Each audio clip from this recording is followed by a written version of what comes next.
विधायक कौन होते हैं और क्या होती है एक विधायक की पावर। जी हाँ, नमस्कार दोस्तों, मैं अमित कुमार मौर्य और आप देख रहे हैं Maurya technical support YouTube channel, जिसमें आपका बहुत बहुत स्वागत है। दोस्तों, आज की इस वीडियो में हम जानेंगे कि विधायक कौन होते हैं, यानी कि विधायक किसे कहा जाता है, विधायक बनने के लिए किसी भी व्यक्ति के पास कौन कौन सी योग्यताएं होनी चाहिए, विधायक का चुनाव कैसे होता है और एक विधायक के पास क्या शक्तियां होती हैं, एक विधायक के पास क्या पावर होते हैं।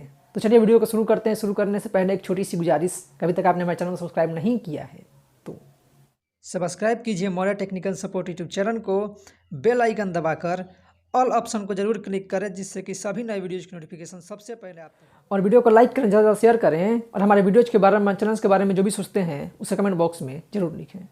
तो दोस्तों, विधानसभा के सदस्यों को विधायक कहा जाता है। जैसा कि आप लोग जानते होंगे कि हमारे देश के प्रत्येक राज्य में और कुछ केंद्र शासित प्रदेशों में भी विधानसभा है। तो जो विधानसभा होती है उसके जो सदस्य होते हैं उन्हें विधायक कहा जाता है।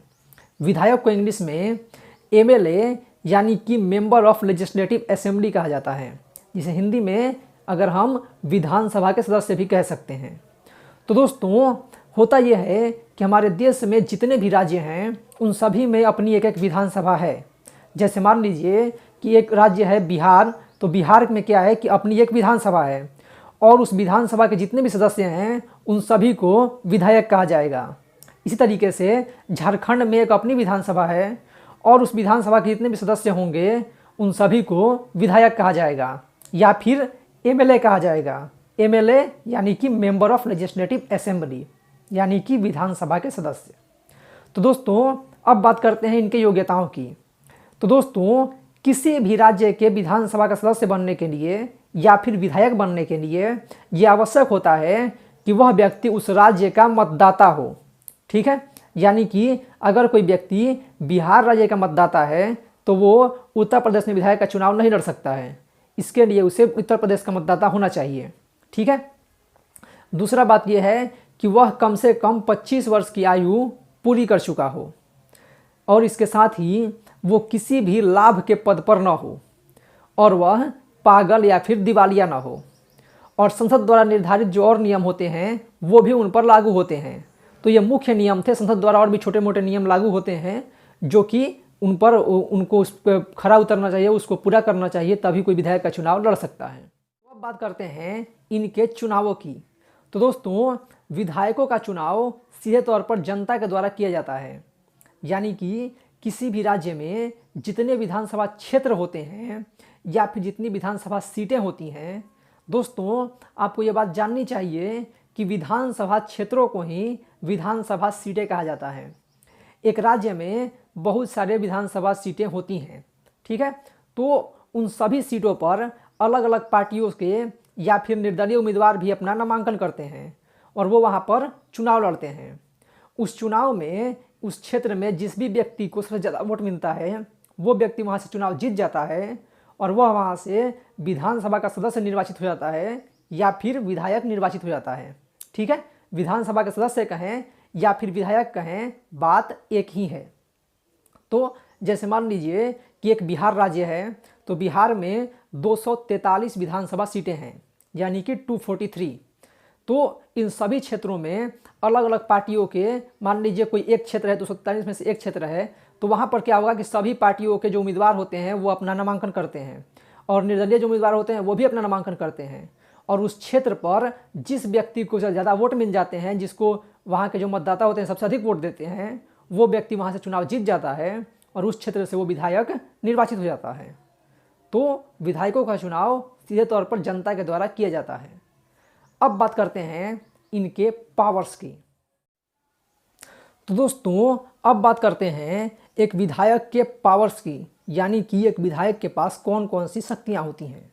तो दोस्तों, जो विधायक होते हैं वो अपने राज्य के विधानसभा में अपने क्षेत्रों का प्रतिनिधित्व करते हैं, यानी कि जो विधायक जिस विधानसभा क्षेत्र से जीत करके आते हैं, जिस विधानसभा सीट से जीत करके आते हैं, उस क्षेत्र में अगर कोई समस्या होती है तो उसको वो विधानसभा के समक्ष रखते हैं और वहाँ पर वो मांग करते हैं कि उन समस्याओं पर जल्द से जल्द अमल किया जाए और उसे जल्द से जल्द दूर किया जाए। इसके साथ ही दोस्तों, अगर पूरे राज्य में भी कोई गंभीर समस्या है तो वो विधानसभा का ध्यान उस गंभीर समस्या की तरफ भी ले जा सकते हैं। उस समस्या से जुड़ा हुआ प्रश्न भी वहाँ पर पूछ सकते हैं। दोस्तों, किसी भी राज्य में सरकार बनाने के लिए उस राज्य के 2/3 विधायकों के बहुमत की आवश्यकता होती है। यानी कि अगर मान लीजिए किसी व्यक्ति को उत्तर प्रदेश का मुख्यमंत्री बनना है, उत्तर प्रदेश में अपनी सरकार बनानी है, तो इसके लिए आवश्यक है कि उत्तर प्रदेश के जो 2/3 विधायक हैं वो सभी उस व्यक्ति को अपना नेता माने और उसे अपना समर्थन दें। या फिर अगर मान लीजिए किसी व्यक्ति को बिहार में सरकार बनानी है, बिहार का मुख्यमंत्री बनना है, तो इसके लिए आवश्यक है कि बिहार के जो 2/3 विधायक हैं वो उस व्यक्ति को अपना नेता माने और उसे अपना समर्थन दें। ठीक है, ये जो बात है यही विधायकों को सबसे ज़्यादा महत्वपूर्ण बनाती है। वहीं दोस्तों, जो विधायक होते हैं वो देश के राष्ट्रपति के चुनाव में भी मतदान करते हैं। यानी कि जब राष्ट्रपति का चुनाव होता है उस वक्त जो राज्यों के विधायक होते हैं या जो केंद्र शासित प्रदेशों के भी विधायक होते हैं वो उसमें अपना मतदान करते हैं और उसी मतदान के आधार पर राष्ट्रपति का चुनाव होता है। वहीं दोस्तों, जो विधायक होते हैं वो राज्य के मंत्रिपरिषद के सदस्य भी बन सकते हैं।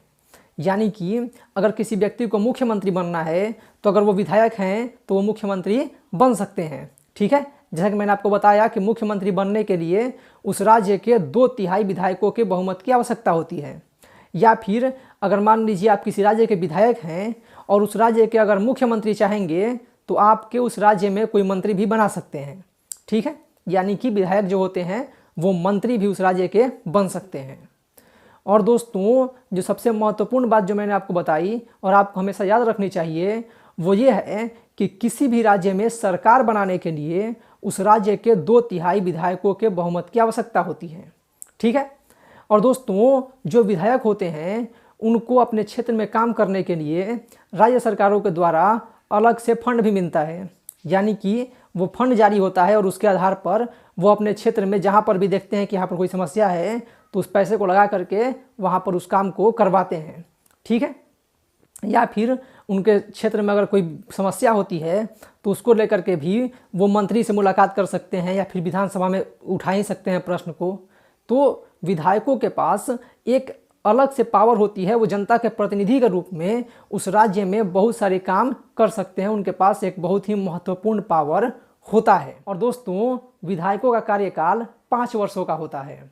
यानी कि जब विधानसभा का चुनाव होता है उसके बाद वो 5 वर्षों तक अपना कार्यकाल पर यानी कि अपने पद पर रह सकते हैं, अपना कार्यकाल पूरा करते हैं। वहीं दोस्तों, अगर मान लीजिए कि कोई उपचुनाव होता है, यानी कि कोई विधायक अगर चुनाव हुआ किसी राज्य के पूरे विधानसभा का और किसी विधायक की बीच में मृत्यु हो गई या फिर किसी कारण उन्होंने पद छोड़ दिया, तो वैसी स्थिति में जो नए विधायक चुन करके आते हैं उनका कार्यकाल अब उतने दिनों तक ही रहता है जितना कि विधानसभा का कार्यकाल होता है। यानी कि अब वो 5 सालों तक नहीं रहेंगे। ठीक है, जब पूरे विधानसभा भंग होगा और पूरे का चुनाव होगा तो उस सीट का भी चुनाव होगा। यानी कि जो विधायक शुरू से चुने हुए रहते हैं वही 5 सालों तक अपना कार्यकाल पूरा करते हैं। तो दोस्तों, अगर हम सीधे शब्दों में समझें तो विधानसभा के सदस्यों को विधायक कहा जाता है और एक विधायक के पास बहुत सारी शक्तियाँ होती हैं, जिनमें सबसे महत्वपूर्ण होता है कि किसी भी राज्य में सरकार बनाने के लिए उस राज्य के 2/3 विधायकों के बहुमत की आवश्यकता होती है। ठीक है, अगर कोई व्यक्ति मुख्यमंत्री बन चुके हैं और अगर उनके जो 2/3 विधायक हैं वो अगर अपना समर्थन वापस न लेते हैं तो वैसी स्थिति में उस राज्य की सरकार गिर जाएगी और उस मुख्यमंत्री को अपने पद से इस्तीफा देना पड़ सकता है। तो दोस्तों, ये जो चीज़ें हैं वो भारत में बहुत ज़्यादा होती रहती हैं। तो उम्मीद है आपको वीडियो पसंद आई होगा। अगर वीडियो पसंद आई हो तो लाइक के बटन जरूर दबा दें, वीडियो शेयर करें और हमारे वीडियोज़ के बारे में, चैनल्स के बारे में जो भी सोचते हैं उसे कमेंट बॉक्स में ज़रूर लिखें और हमारे वीडियोज़ को हर जगह शेयर कीजिए ताकि सब तक ये महत्वपूर्ण जानकारियाँ पहुँचती रहें। वीडियो को पूरा देखने के लिए बहुत बहुत धन्यवाद।